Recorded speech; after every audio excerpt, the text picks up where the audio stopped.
oil change on your scag. fr651v.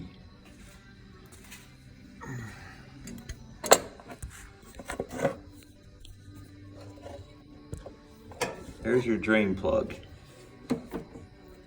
It's 10 millimeter.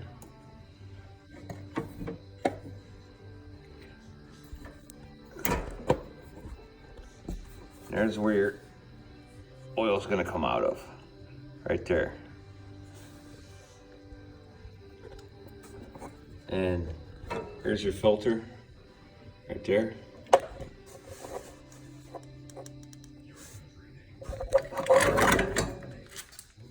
The filter it takes.